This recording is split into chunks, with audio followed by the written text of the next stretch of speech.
So to begin with, I'd just like you people to go over the syllabus carefully. Okay, so right on top of the chapter, wherever the chapter begins for sound, just go over carefully what is the syllabus material that you are expected to know.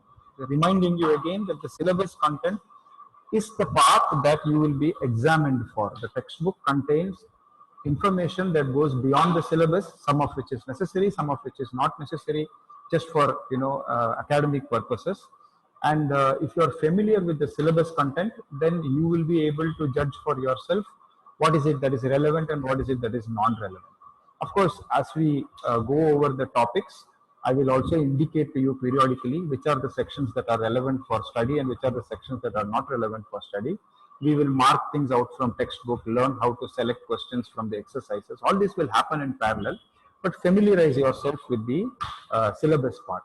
So sound, as far as the fundamentals of the sound are concerned, we have done quite well in 9th standard. We understand now, for example, what is sound, uh, rarefactions and compressions that that are carried through some kind of a medium. It can be a fluid medium or it can also be a solid medium. And these compressions and rarefactions travel as pressure waves that move through the air at a certain fixed velocity, and we are able to hear it. So the hearing part of it is one another thing. It's basically that we have evolved in such a manner that we have these membranes in our ear and all the little apparatus of the bones in the ear, which actually are able to pick up these pressure changes and convert it into something that is audible, which is then interpreted by our brain either as language or as sounds. And then the brain then recognizes or does not recognize depending upon its own library. So I just want to go quickly over some of these fundamental concepts before we go into the first part of what we are going to study theoretically, which is basically reflection of sound and echoes. Okay, all of this is very straightforward and simple. There's nothing very complicated about it, so it should be easy sailing at the beginning. So just to go over the fundamentals of waves again, fundamentals of sound again.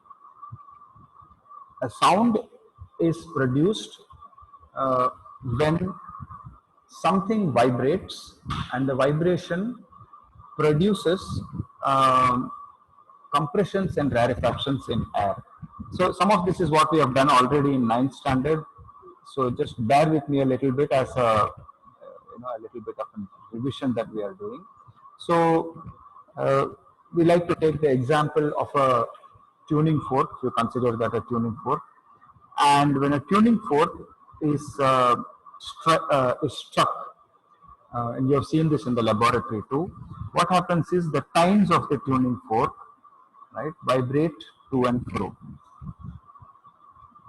Okay, I'm showing some exaggerated vibrations. It's not going to vibrate to that extent, but it vibrates to and fro.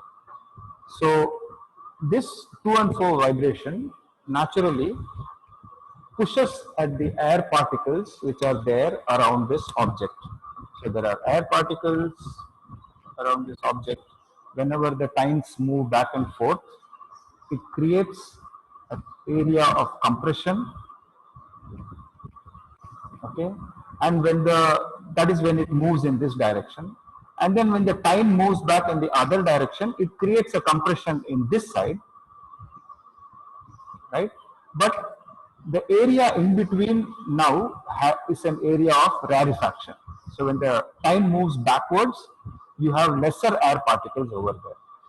So if you have more density here,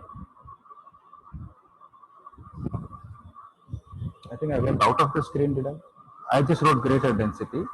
And over here, you have an area of lower density. Right? That area of greater and lower density now moves outwards. When the subsequent movement of the time comes back, what happens is this particular area of density has moved forward. Okay, and so you have subsequent areas of compressions and rarefactions I'll just represent a small portion over here like so. Okay. Actually, the thing happens all around. So whenever there is a compression and a rarefaction, it not only travels in one direction. I'm just showing one cone moving out in the. It's like a cone, right? One cone of sound moving out in this direction, but it's going to actually be going in 3 dimension in a sphere. So it will be spreading out like that, like so, moving in all directions, unless you sort of put it in such a way that it goes only in one direction. Otherwise, open sounds, it will move in all sorts of directions. And that is what we call a sound. Now we come to the second thing. The second thing is that these sound waves, as we call them, can be represented in terms of a graph.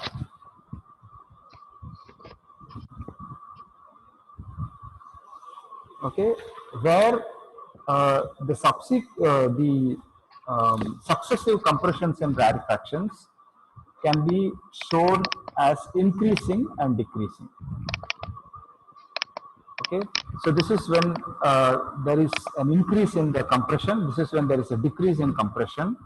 Lowest point of, so this is a compression, this is a rarefaction, and then it comes back to normal. And this, of course, keeps continuing.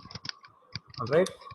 Somebody's mic is on. I request you to please mute yourself. Okay, I'm going to mute all. Okay.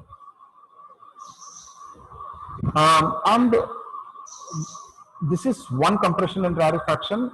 Similarly, when the tuning fork is vibrating, it's going to create successive compressions and rarefactions that are going to continue as long as the tuning fork continues. Okay, one fun fact, I was playing around with the spoons and forks at home, and I realized that the fork also has tines, right? 3 or 4 tines. So I was wondering whether those tines also vibrate when you strike it and whether they produce an audible sound. And to my surprise, I'm surprised because I never tried it out before. When I struck the tuning fork, the fork, and I put it to my ear, it actually produced a sound.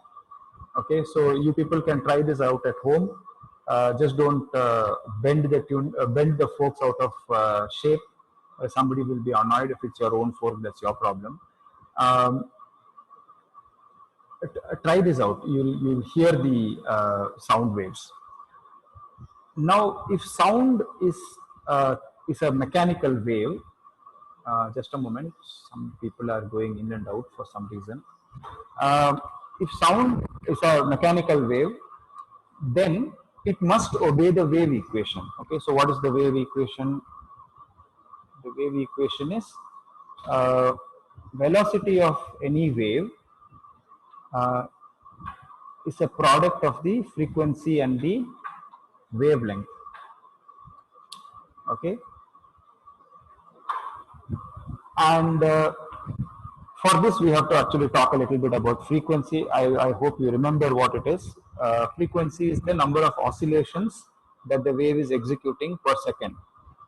Okay, so the number of times the tuning fork moves back and forth per second indicates its frequency. The wavelength is the distance from either one crest to another crest or one trough to another trough, or from the midpoint to the midpoint. Okay, you can take any one of these.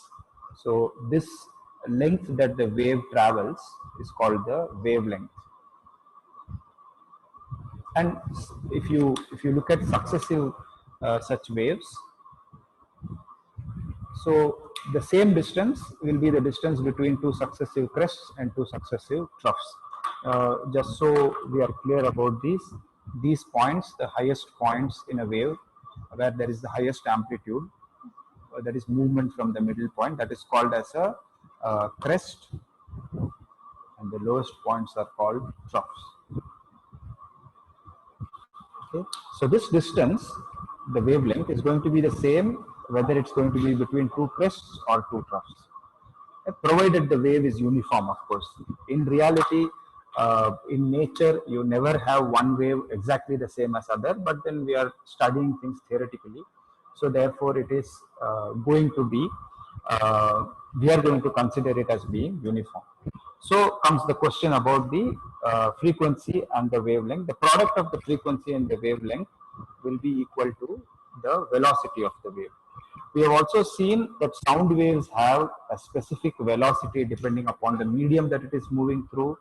So sound in air moves at the velocity of approximately 330 meters per second. It could be higher than that, it could be lower than that. That depends upon the medium. You see, through air, when we say the air itself, its own density can also vary. All right.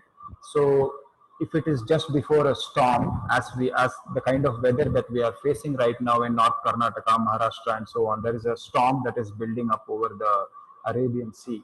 So we have higher humidity in the air over here. So when there is higher humidity, the speed of the sound is faster. It's going to be slightly faster than it is when the air is dry, which means that the humidity is less, so therefore the particles are further apart. Okay, so therefore we say it's approximately between 330 and 340 meters per second. And you got to keep that in mind. So this number over here is something that you have to memorize. You have to keep it in your mind, because you will be expected to use that number from memory for doing calculations. There are some basic calculations involving this equation and for the echo equation, but we will come to that. Frequency, of course, is measured in hertz. 1 hertz being equal to 1 oscillation in 1 second. Okay.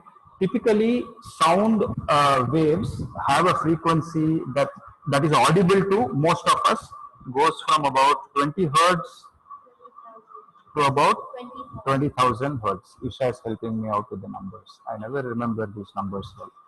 Okay. So sounds that are produced, things that are vibrating at less than 20 hertz, not all of us can hear it. I have some plan of doing some demonstrations with the help of Audacity, where I can produce waves of different wavelengths. We will do that as we go, maybe right even in the next class. And what about sounds that are over 20,000 hertz? Well, these are supersonic sounds. So these sounds below 20 hertz will be infrasonic. Sounds which go above 20,000 will be supersonic.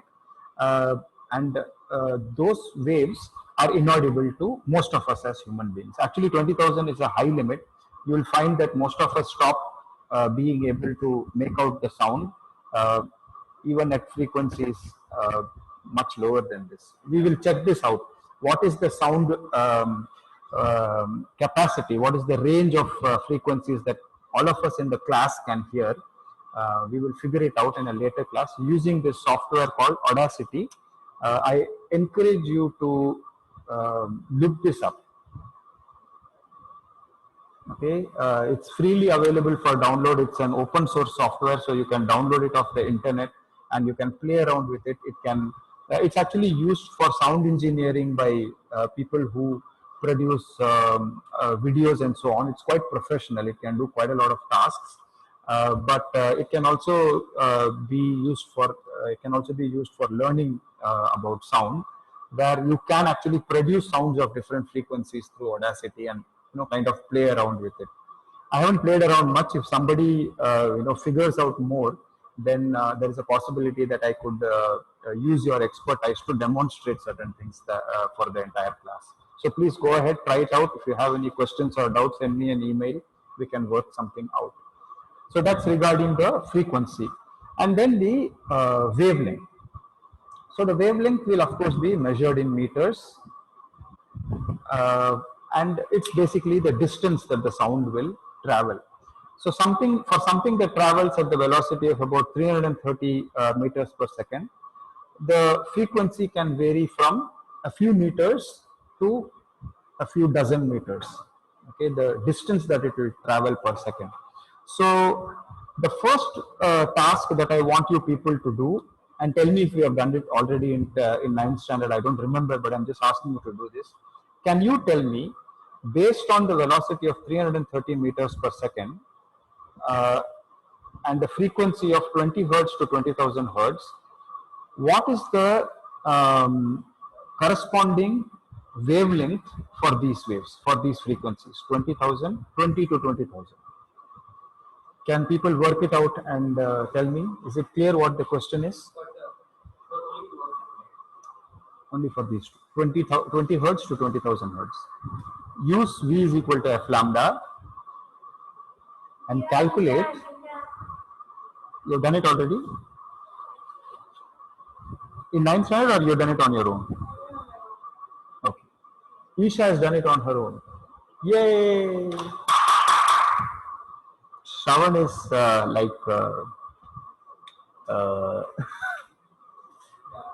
Abhi is on it. Velocity, you keep it as 330, or if it is more convenient, keep it as 340. Whichever works for you. Is everybody getting the question? Sir, Yeah. can you repeat the question? I heard only bits and pieces of it. Yeah. Who's that? Sonia. Yep. So, okay. So let me then just illustrate this.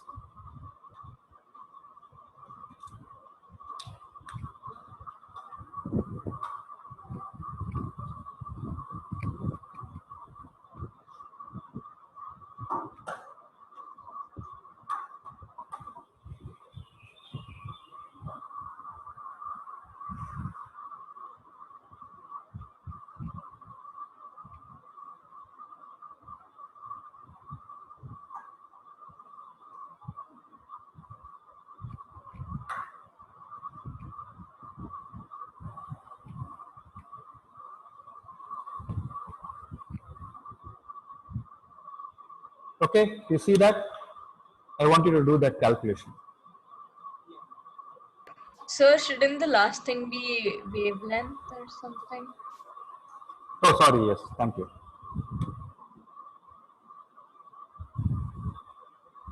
So, frequency in hertz, velocity in meters per second, wavelength in meters.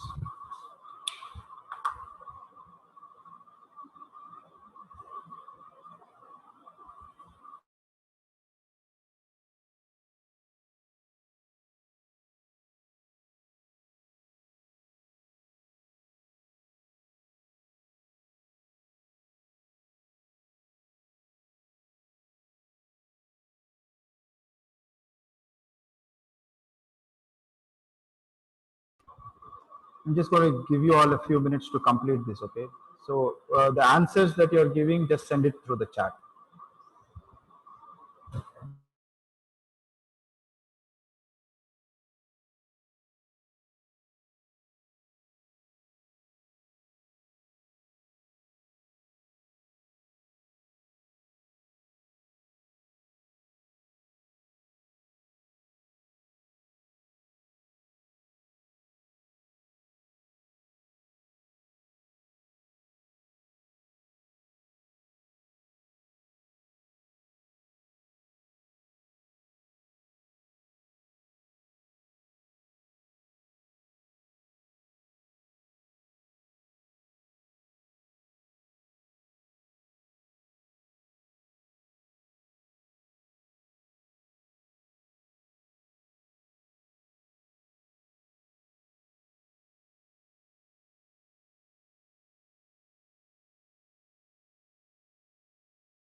So Hardik is in the waiting room. Adam.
Okay, so some responses have come from people. Scary silent. Okay. If you prefer me to keep a commentary going in the background, then I can do that. So let's look. I'm just taking Viva and Darpin's answer, which is similar. 16.5 meters when it is 20 hertz, going all the way up to 0.0165 meters when it's 20,000 hertz. Am I right? Is this right? 16.5 to 0.0165 meters. मिला कि नहीं श्रवण महाराज?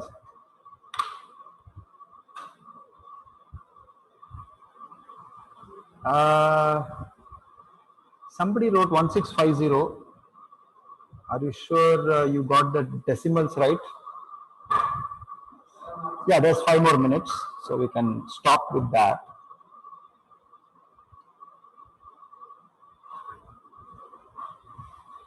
Okay, he used it in, yeah, he's written it as centimeters. That's fine. Okay, so just to give you the idea, okay, so it can be like the wavelength can be very tiny. When the frequency is high, the wavelength is small, and when the frequency is low, the wavelength is relatively higher, relatively. And that's obvious because we know that the velocity is a constant, right? For sound in that particular medium and conditions, the frequency, if it varies, then the wavelength would have to complement it. So if the frequency goes up, the wavelength has to go down in order to preserve the velocity, the equation basically. It's not right to say it like that, it actually doesn't work that way. But as per the mathematics, as far as the mathematics is concerned, if the wave equation is right, then if velocity remains constant, you change the frequency, you also change the wavelength. That means if you increase the frequency, wavelength has to reduce. And if you decrease the frequency, then the wavelength has to increase. It's an inverse proportionality relationship between those two, frequency and wavelength. Okay, so Abhi was just mentioning that in the textbook, there is an equation that is given in which the velocity of a wave in any medium is given as square root of something, rho p upon d, where d is the density. So looking at that equation, it may seem like the velocity of the wave is inversely proportional to the density of that medium, which may be so, but if you consider the pressure along with the velocity, along with the pressure along with the density, both of them together, just read through what is written on the top, because pressure also plays a role over there. So I might have stated it simply that when the density increases, the velocity also increases. It's true that as the density increases, velocity increases, but it's not simply because the molecules of the medium are closely held together. The relationship is a little bit more complex than that. It is explained over there. Maybe we can discuss it at some other class. So I think with that we are coming quite close to the end of the class. So let me just review what we have done so far and then call a close to this. Any questions from anybody? What's our syllabus? Ishan, I didn't understand. So like we usually check in a chapter, we check if yeah, I'll mention that. Yes, I'll do that. Maybe I'll do that right away. So if you take out the chapter on sound,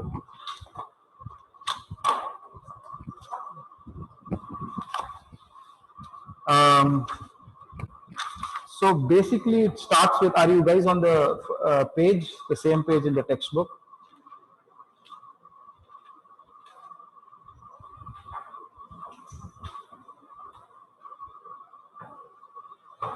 If you're on the textbook,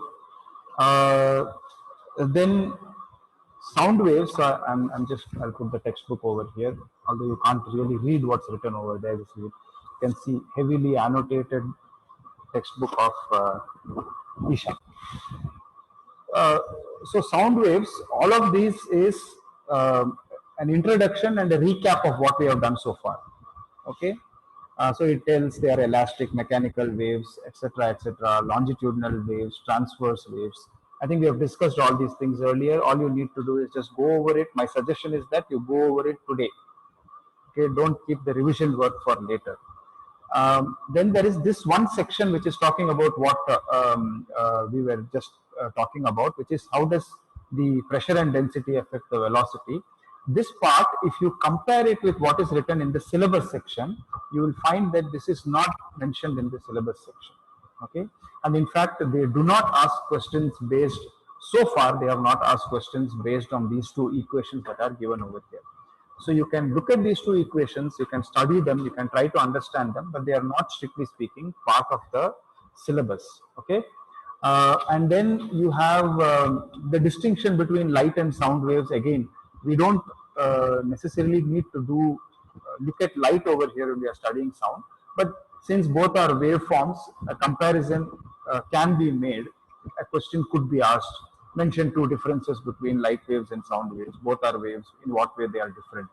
Then you need to know some of these things. I'm sure you can answer this. Yes. Which two equations? This one and this one. I know you Okay. can't see it, but it's basically, it Okay. says V is equal to square root of rho P upon D. And here it says velocity is equal to square root of T upon M.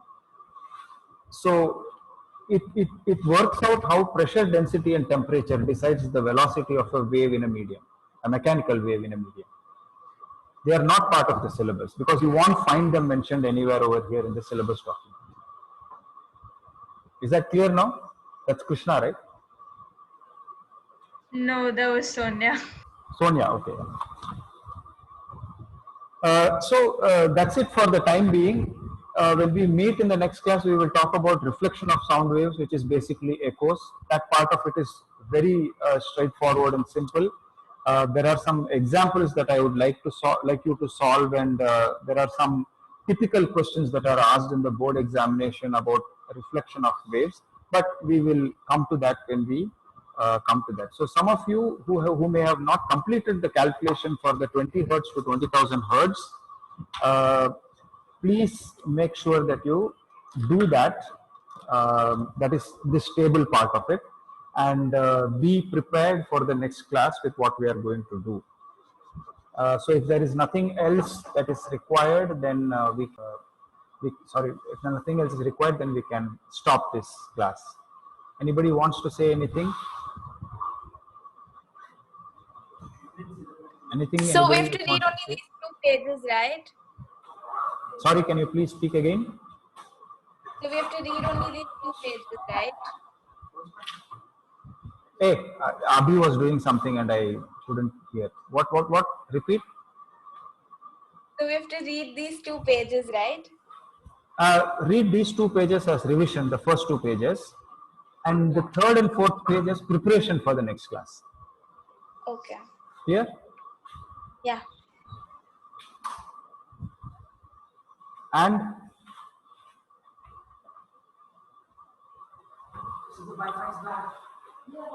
anything else? Anybody? Okay then. If there's nothing else, bye bye.